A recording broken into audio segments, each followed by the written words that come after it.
नमस्कार दोस्तों, इस वीडियो में प्रमुख भारतीय संविधान संशोधन अधिनियम को डिस्कस करेंगे जो आपके आगे आने वाले सभी एग्ज़ाम के लिए महत्वपूर्ण हैं। यहाँ से सभी एग्ज़ाम में एक प्रश्न पूछा ही जाता है, तो आप सभी लोग जो है वीडियो को शुरू से लास्ट तक ध्यान से देखिएगा। इसमें पहला है प्रथम संविधान संशोधन अधिनियम। तो इसमें याद रखना है कि संविधान संशोधन आपके कौन सा है, कब हुआ और उसमें क्या लिखा गया था। तीन चीज़ आपको याद रखना है। तो प्रथम संविधान संशोधन अधिनियम ये कब होता है, तो 1951 में होता है। और इसमें क्या लिखा गया था, तो संविधान में जो है 9वीं अनुसूची को जोड़ा गया था प्रथम संविधान संशोधन के तहत। पहले हमारा संविधान जो हमारा मूल संविधान है उसमें कितनी अनुसूचियाँ थी, तो 8 अनुसूचियाँ थी और एक 9वीं अनुसूची जोड़ी गई। कब जोड़ी गई, 1951 में जोड़ा गया। वर्तमान में हमारे संविधान में कितनी अनुसूचियाँ हैं, तो 12 अनुसूचियाँ हैं। ठीक है, तो संविधान में 9वीं अनुसूची को जोड़ा गया 1951 में प्रथम संविधान संशोधन अधिनियम के तहत। और इस अनुसूची में जो है उल्लेखित विषयों को सर्वोच्च न्यायालय की न्यायिक पुनर्विलोकन की शक्ति से बाहर रखा गया था 1951 में। लेकिन बाद में सुप्रीम कोर्ट बोला कि नहीं, अगर आप 9वीं अनुसूची में कोई भी कानून को डाल देते हैं फिर भी हम उसका जो है न्यायिक पुनर्विलोकन करेंगे, चेक करेंगे कि जो कानून अब बनाए हैं उस संविधान के अधीन तो है कि नहीं, मतलब संविधान के खिलाफ तो आप नहीं बना दिए हैं। मतलब संविधान के अगर खिलाफ रहेगा तो उस कानून को जो है स्ट्राइक डाउन कर देगा कौन, सुप्रीम कोर्ट। तो आपको याद रखना है कि अगर अब संसद जो है अगर कोई कानून को बनाती है और 9वीं अनुसूची में डाल देती है तो ऐसा नहीं कि उस कानून का जो है सुप्रीम कोर्ट जुडिशियल रिव्यू नहीं करेगी। जुडिशियल रिव्यू करेगी, अगर संविधान के खिलाफ रहेगा तो उस कानून को सुप्रीम कोर्ट समाप्त भी कर देगी। पहले लेकिन ऐसा नहीं था 1973 के पहले। ठीक है, 1973 के पहले ऐसा नहीं था। लेकिन 1973 के बाद जो है सुप्रीम कोर्ट ने बोला कि नहीं, 1973 के बाद जितने भी कानून को जो है 9 शेड्यूल में डाला गया उन सभी का जुडिशियल रिव्यू हो सकता है। नेक्स्ट है 7वां संविधान संशोधन अधिनियम। ये कब होता है, तो 1956 में होता है। ठीक है, और इसके द्वारा जो है भाषा के आधार पर, ध्यान रखिएगा, भाषा के आधार पर राज्यों का पुनर्गठन किया गया तथा पहले की 3 श्रेणियों को समाप्त कर 14 राज्यों एवं 6 केंद्र शासित प्रदेशों में आपकी विभाजित कर दिया गया। तो पूछा जाता है कि भाषा के आधार पर राज्यों का पुनर्गठन कब किया गया, तो 1956 में किया गया है। ठीक है, इसे नोट कीजिएगा। 10वां संविधान संशोधन अधिनियम 1961, जो 10वां संविधान संशोधन हुआ ये कब हुआ, 1961 में होता है। और इसके द्वारा जो है दादरा और नागर हवेली को भारतीय संघ में जोड़ा गया।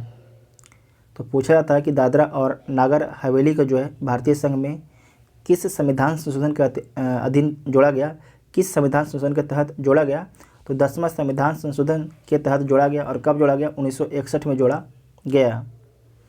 नेक्स्ट है 11वां संविधान संशोधन अधिनियम। ये कब होता है, तो 1961 में होता है।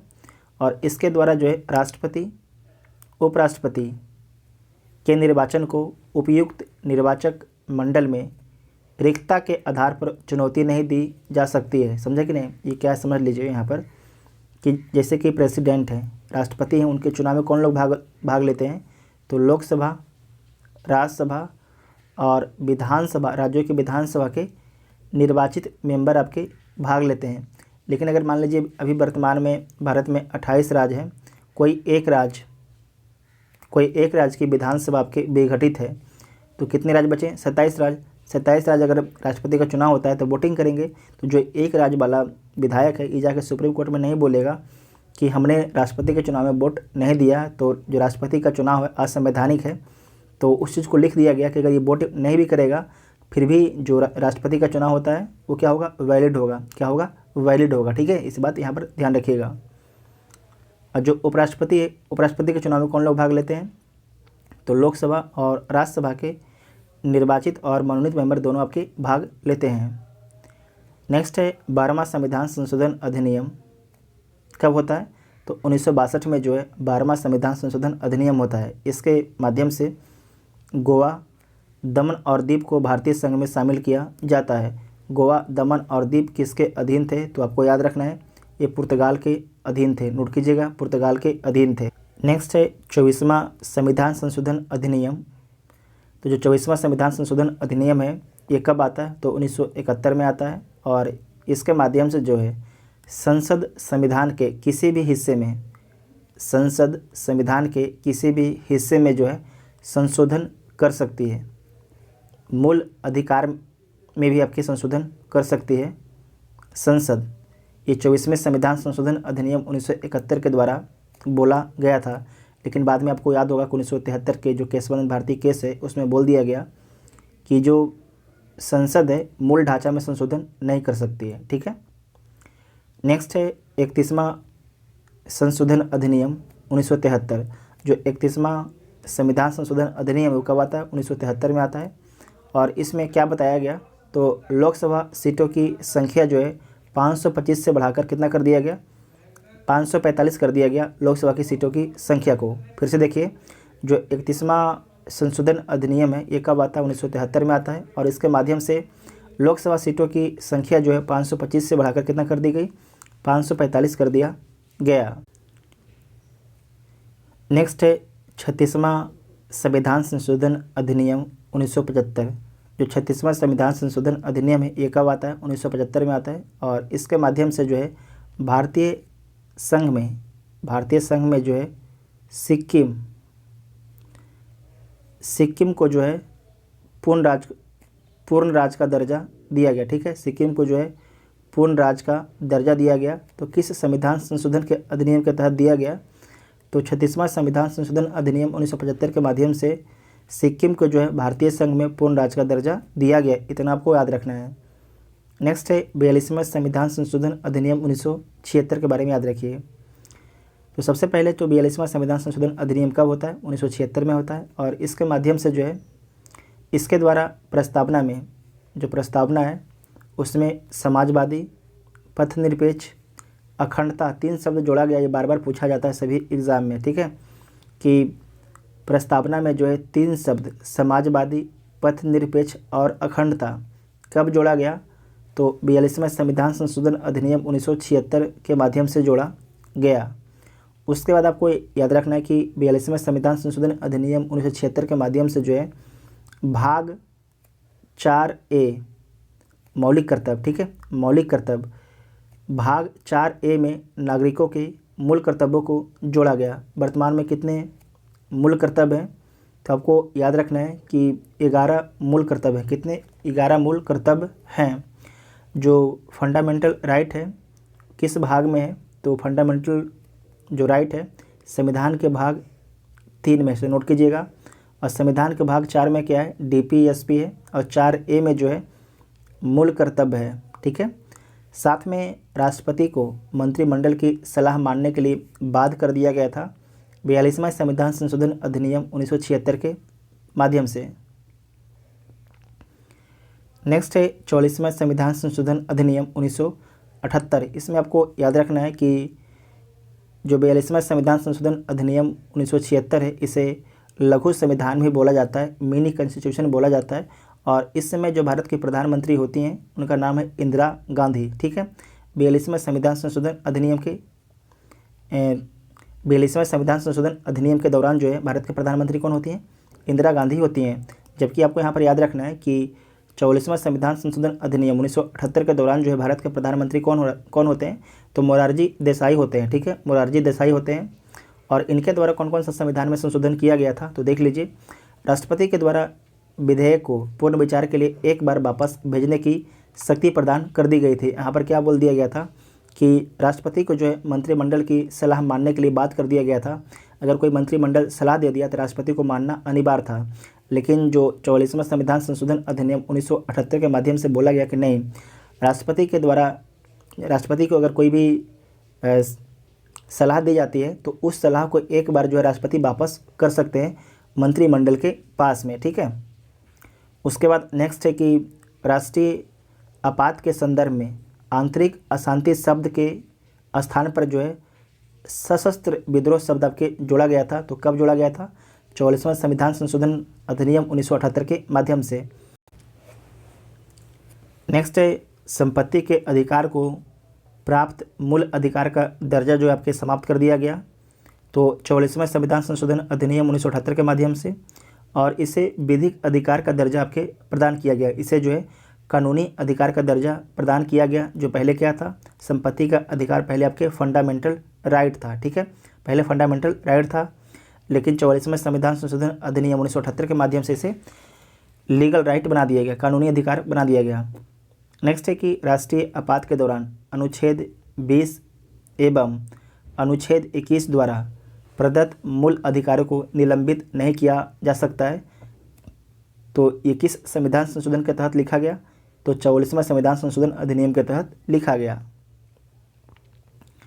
नेक्स्ट है 52वां संविधान संशोधन अधिनियम, ये कब होता है, तो 1985 में होता है, और इसमें किसकी सरकार होती है, तो राजीव गांधी की सरकार होती है। और इसके तहत जो है संसद, ध्यान रखिएगा, संसद एवं राज्य विधानमंडल के सदस्यों को दल बदल के मामले में आयोग घोषित करने की व्यवस्था है, और इसके लिए 10वीं अनुसूची को आपको जोड़ा गया। जो 52वां संविधान संशोधन अधिनियम कब आता है, 1985 में आता है। इस समय सरकार किसकी होती है, राजीव गांधी की सरकार होती है।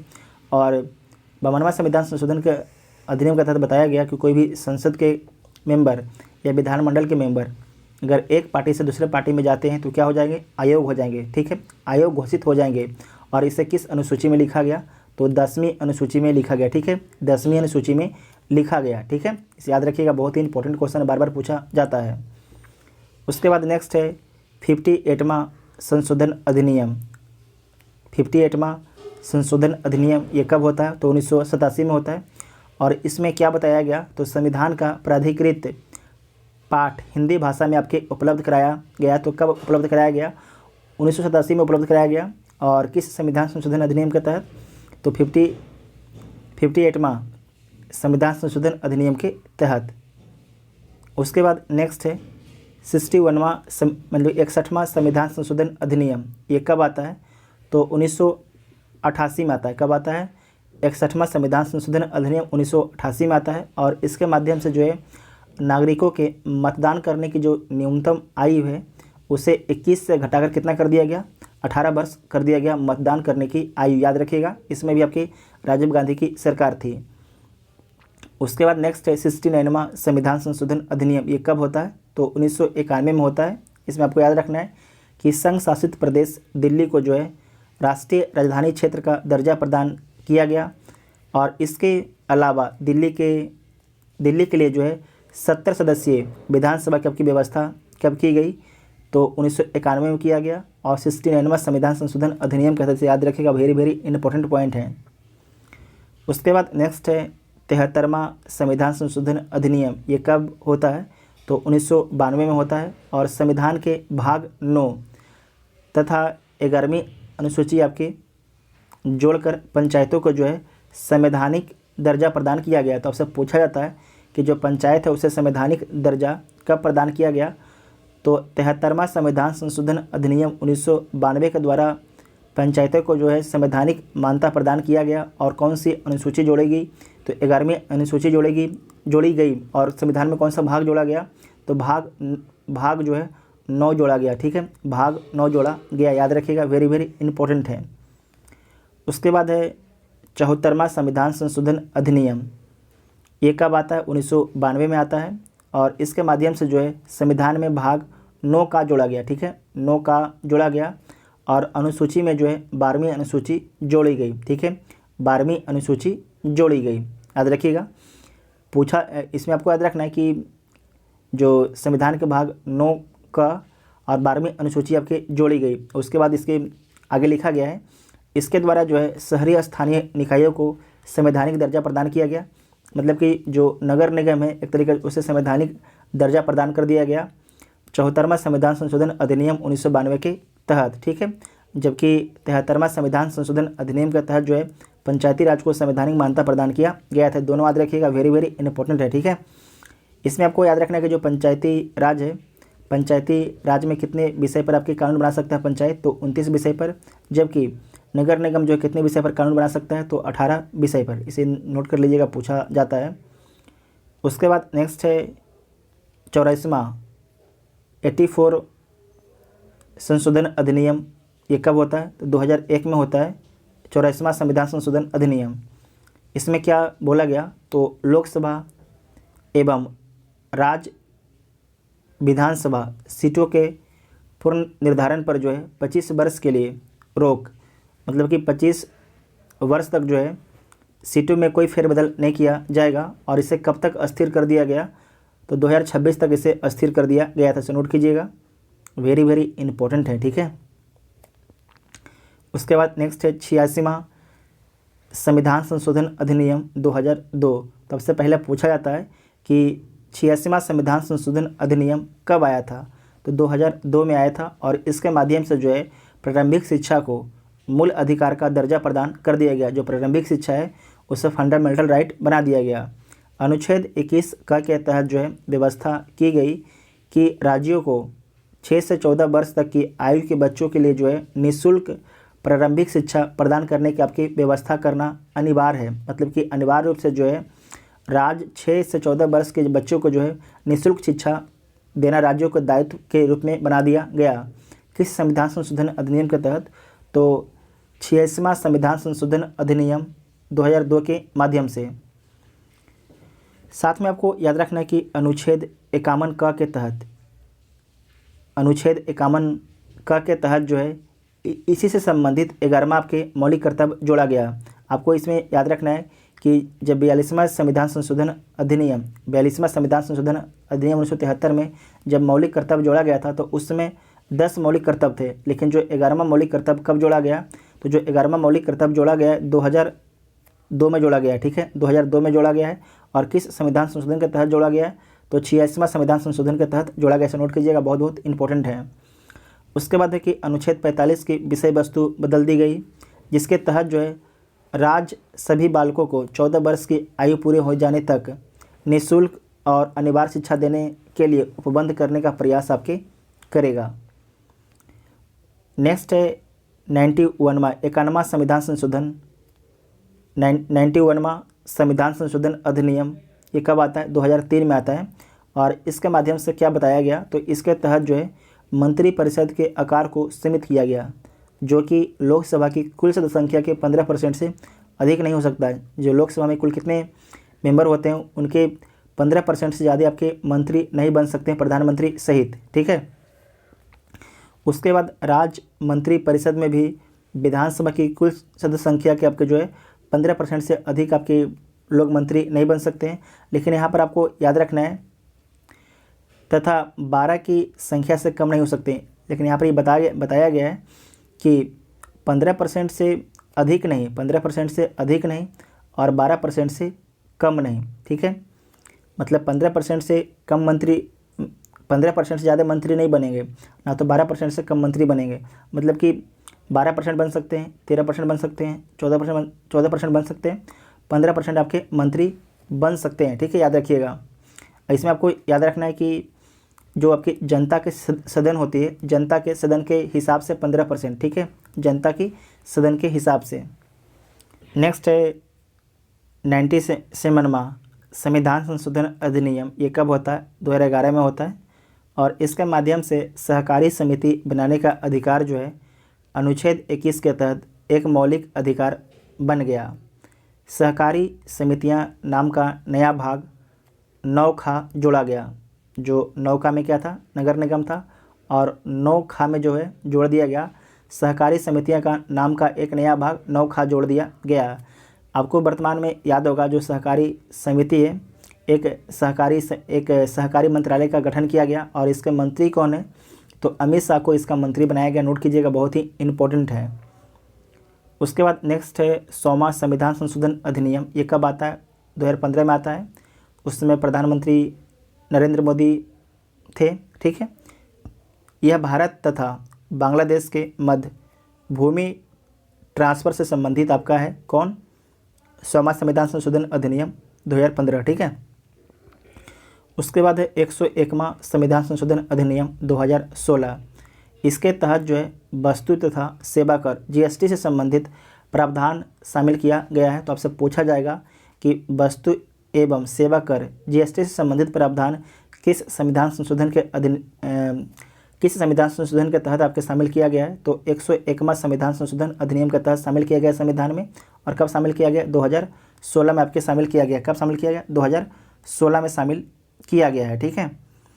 उसके बाद नेक्स्ट है कि 102वां संविधान संशोधन अधिनियम, ये कब आता है? तो 2018 में आता है 102वां संविधान संशोधन अधिनियम। इसके तहत जो है राष्ट्रीय पिछड़ा वर्ग आयोग को जो है संवैधानिक दर्जा दिया गया था। आपसे पूछा जाएगा कि राष्ट्रीय पिछड़ा वर्ग आयोग को संवैधानिक दर्जा जो है किस संविधान संशोधन के तहत दिया गया?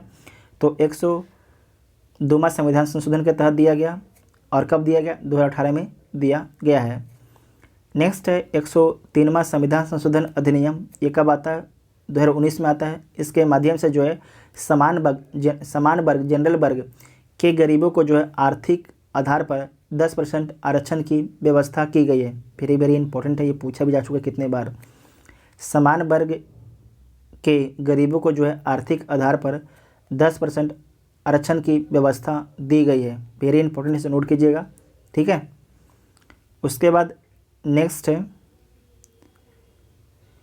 104वां संविधान संशोधन अधिनियम, ये कब आता है? 2019 में आता है। और इसके माध्यम से लोकसभा एवं राज्यसभा विधानसभा में अनुसूचित जातियों और जनजातियों के लिए स्थानों के आरक्षण में जो है 10 वर्ष की वृद्धि तथा लोकसभा राज्य विधानसभा में नाम निर्देशन द्वारा आंग्ल भारतीय समुदाय के प्रतिनिधित्व संबंधी उपबंध का समापन, ठीक है। समझे क्या है? इसमें देखिए कि लोकसभा और राज्य विधानसभा में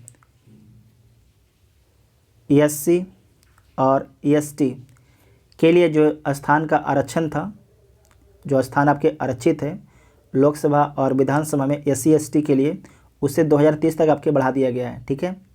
मतलब 10 वर्ष बढ़ाया, मतलब कि उससे 2030 तक के लिए बढ़ा दिया गया है।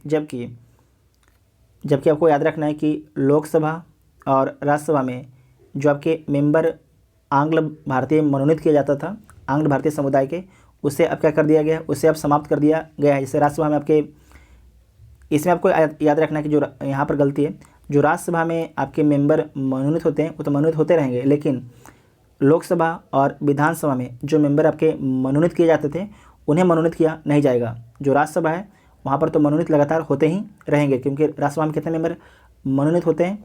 तो 12 मेंबर आपके मनोनीत होते हैं, वो लगातार जारी ही रहेगा। लेकिन आपको याद रखना है कि लोकसभा और विधानसभा में जो आपके आंग्ल भारतीय समुदाय के मेंबर आपके मनोनीत होते थे, अब मनोनीत नहीं किए जाएंगे, ठीक है। इस बात को यहाँ पर आपको ध्यान रखना है। नेक्स्ट है 105वां संविधान संशोधन अधिनियम 2021।